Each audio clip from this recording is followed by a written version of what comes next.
Teleports in Dota 2 are pretty important and things you're going to be using all the time in every single game. If you're not, then what the hell are you doing? But in this video, we're going to actually talk about 5 tricks that you can use that have to do with a TP scroll that's worth knowing about so you can put them to use in your games. With that being said, I hope you enjoy and let's go. So, TP trick number 1 that I absolutely love doing, I think is pretty damn funny, only really works once, and you also have to weigh up the costs against the actual worth of it, but you'll have to just see what I mean. And that is if you TP to a creep, for example, if I TP with Invoker here, the reaction of the enemy is to just kill that creep, right? You're like, what are you doing? You can't just TP in front of me. I'm going to kill the creep. It's too easy for me to kill the creep. They die super quickly, even as a level 8 Earth Spirit. Well, it's worth keeping in mind that you can also fortify those creeps, and I love doing this and catching enemies off by surprise because they try and kill the creeps. That's their first instinct to do, and then you turn up and kill them. So you are going to start teleporting to the creeps here. We're going to quickly bring the Earth Spirit down. When you start teleporting to the creeps, you see he's like, oh, I'm going to go kill this creep. You fortify it. By the time that's happened, you're already in and you can kill this guy off. Now, obviously you're not going to be level 30 Invoker against level 8 Earth Spirit, but if you're a hero that you know you can kill, like a support that's pushing a lane, and they try and kill that creep wave to stop your TP, you can just fortify it, make sure you get there.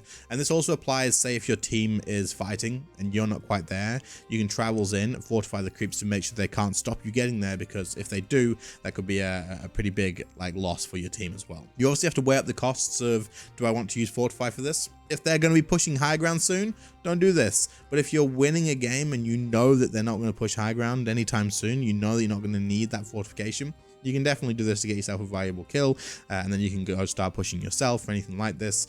Don't do it twice in a row to the same guy. If it happens twice in a row, then that player needs to rethink what's going on.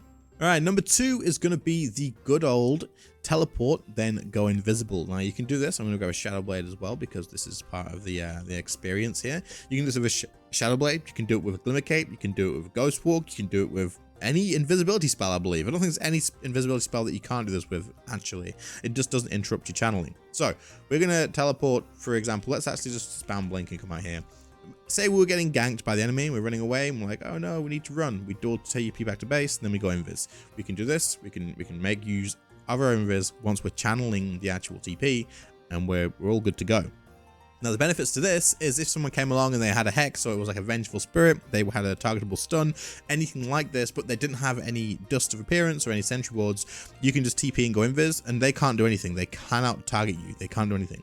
Now, if it was an Earthshaker, on the other hand, they can still stop you with the AoE stuns, of course, so weigh this up whether it's worth using for that. But it could be the difference between you dying while you're TPing because you're taking damage, so you can't take damage if you're invis and they can't see you. But also, you can just TP away from people who don't have dust and have targetable stuns. So that's one thing to keep in mind.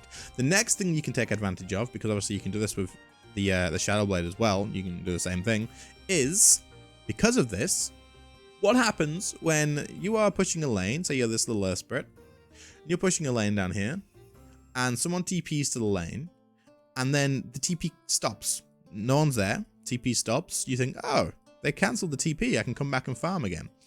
But actually, what you can do is you TP in here. You go to the catapult where you know they can't kill it. You use your Shadow Blade, and then you're like, oh, I've supposed to, shit, run away. And then no one appears, obviously, because the Invoker's invis.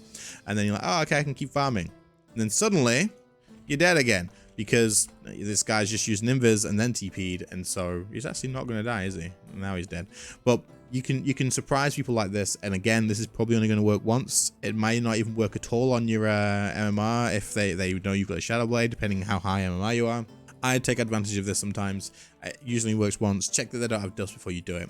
Yeah, going invis and TPing is definitely something you can take advantage of. They either think you cancelled TP, so they still stay around, or you can just use it to go back to base and be a little bit safer that way. Works with anyone that has an invis, anyone at all.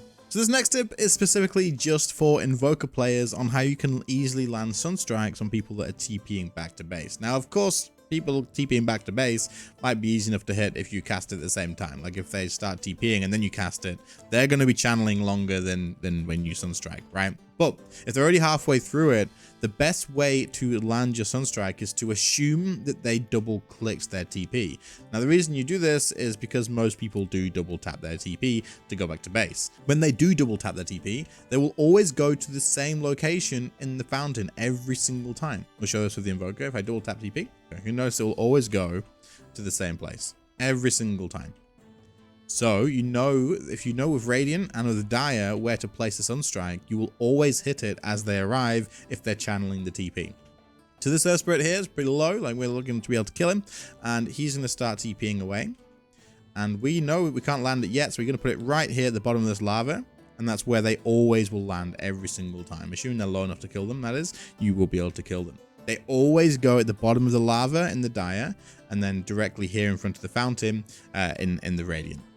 So, nice and easy to remember. If they've already started teleporting, put your Sunstrike right next to the lava, and you'll get them as they TP, or right in front of here, and you'll get them every time. A lot of people are surprised when this happens, but 9 times out of 10, people are going to double tap to TP back to base, and it always takes us to the same place. So if it's like halfway through, just chuck it there, and you get easy kills.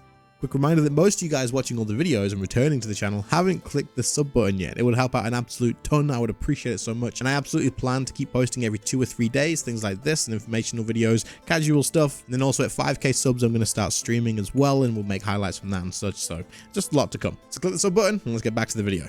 Next one, we're going to talk about Boots of Travels 2, an item that really you don't see very often whatsoever. It's kind of just seen as this extra thing that you get right at the end of a game, right? But if you do end up getting it for some reason, if you think it could be useful for initiation maybe, or ganking with someone like a Spirit Breaker, it allows you to teleport to an allied hero. Now, most people know this, but did you also know that it reduces the channel time of teleport as well, making it so that you go there a lot quicker? This is super useful, and like I say, if you're going with like a Spirit Breaker, you could TP on him while he's charging, just as he's about to arrive, making the gank a lot better. You could do this with a Nature's Prophet, you can do it with like a Tinker, anything like this. You can also get some initiation along with it too. So it could be something that you want to weigh up. And another thing to note is, if your person that you're teleporting to, so your ally, goes invisible, and you travels to them, the enemy will not be able to see that you have traveled to them. They won't see a channel on the TP or anything like that. So all of a sudden, someone's TP'd in and there's an invis person on top of them. Could make for a nice surprise and a way to pick someone off. Okay, so the final one is going to be just faking out a TP to scare off an enemy with not actually committing to the TP unless it's going to benefit you. That is because, say you're pushing high ground, or maybe you're pushing a tower in mid or anything like that, and you are someone who can weigh up the difference in a fight, right? You actually matter in a fight, but you've got an objective you want to do, and then you look on your map and you're like, wait, what's going on bottom down here? So you look, and you see that this Legion here is chasing this Lesh, and you're like, oh, for God's sake, Lesh, you're feeding all the time, and you want to save them.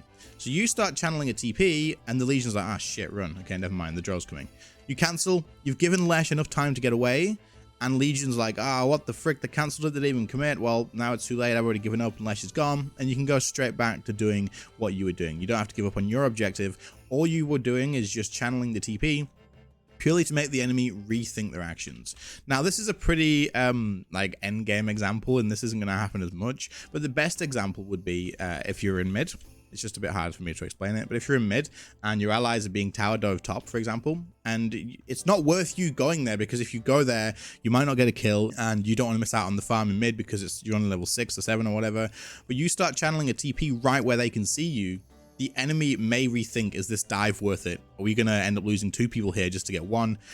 We don't know how much health or what level the mid laner is, because we haven't just checked like a second ago, and they'll either commit to it, and you can then TP in and get a kill if you want to, or you just leave it TPing like this. You give your allies like the 1 second, 2 seconds that the enemy hesitates for to get away, and then you just go straight back to farming and you do your own thing in mid again.